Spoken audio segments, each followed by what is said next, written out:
Right, so recently we did a session on how to punch harder.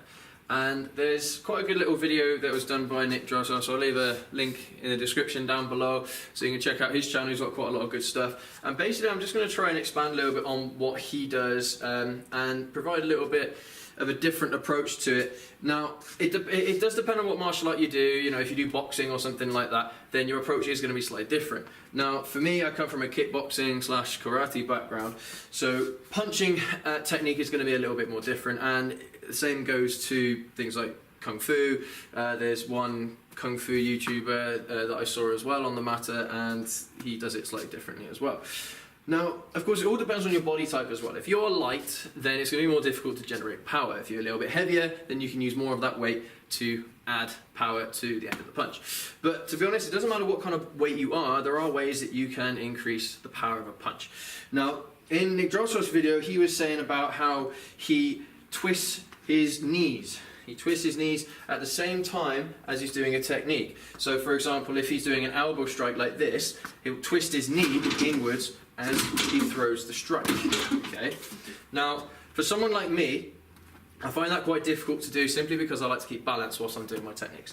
So, when it comes to punching harder, the one thing which you do want to do is be able to transfer weight. And again, Nick Drossos, he does reference to that, is transferring the weight from your body mass to the end of a punch.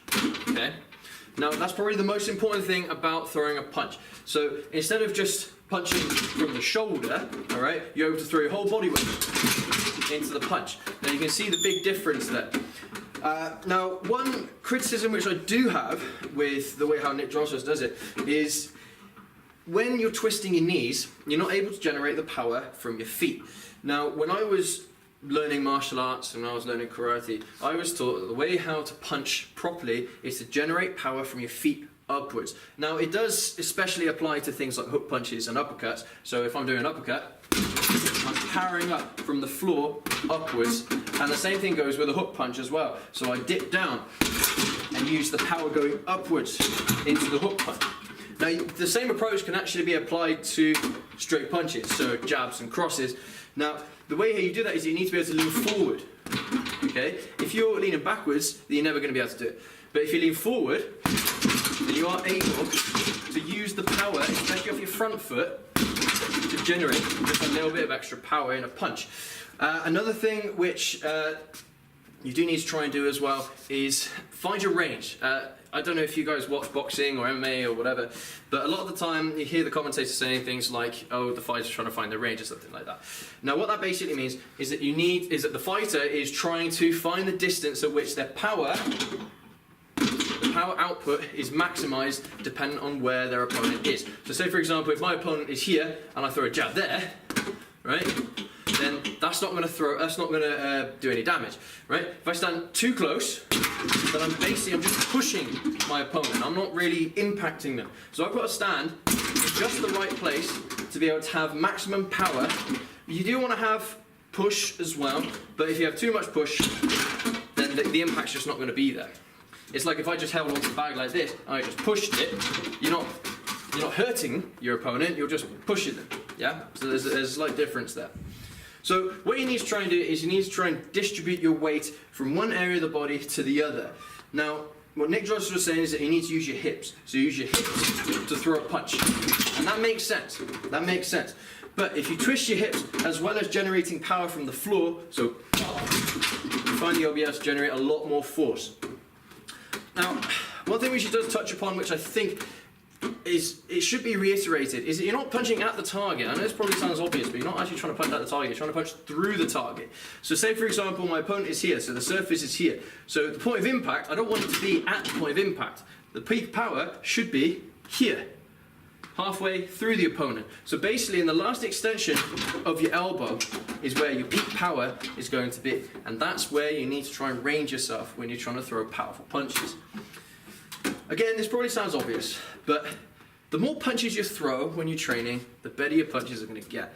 So if you throw 1,000 punches in a week, great. If you throw 10,000 punches in a week, even better.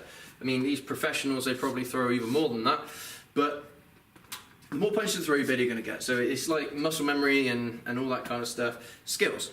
punching is a skill. The more you practice it, the better you're going to get. One thing which a lot of people forget when it comes to punching harder is the strength of your hand. So for example, you don't just want to punch as hard as you can with a flimsy wrist and a flimsy hand, you're punching like this. Yeah, you do that, you're just going to break your hand, break your wrist. So you need to try and practice punching with a solid fist. Otherwise, one, a lot of the power that you're able to generate is going to be lost with weakness in the wrist and weakness in the hand. Okay, but two, as well, like I said earlier, you can cause injury.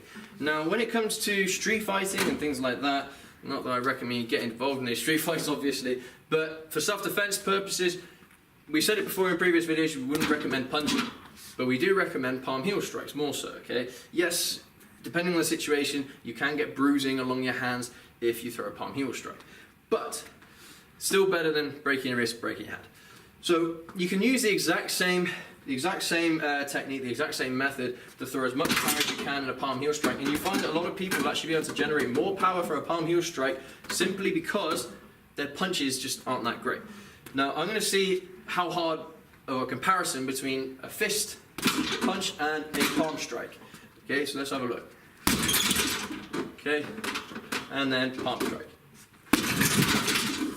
So I'd say the palm strike there was probably a little bit more powerful.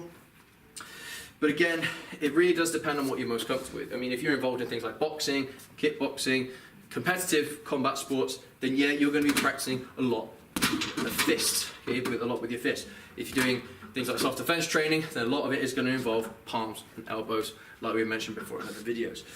Now, this mainly is probably applied to adults. When it comes to children or maybe people that are of lesser weight, so I don't know, if you're under 10 stone, something like that, so maybe 60, 50 kilos, then again, generating power is going to be more difficult for you, which is even more reason why you should try and generate power from your legs. Your legs contain the strongest muscles in your whole body, so if you're able to harness the power from your legs and end it up at the end of a punch, then you're definitely going to be able to punch harder.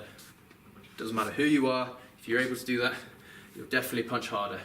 But yeah, I think that's everything for this video, guys. Let us know in the comments down below what you think, and let us know if there's any other things you want me to explain to you, or maybe help you out with, say for example with kicking, maybe how to kick harder, something like that. Definitely check out Nick Drossos. He does a lot of really good videos on self-defense techniques and things like that. But yeah, that's everything from me today. Hope you learned something, hope it helps you out. Take care, and we'll see you in the next video.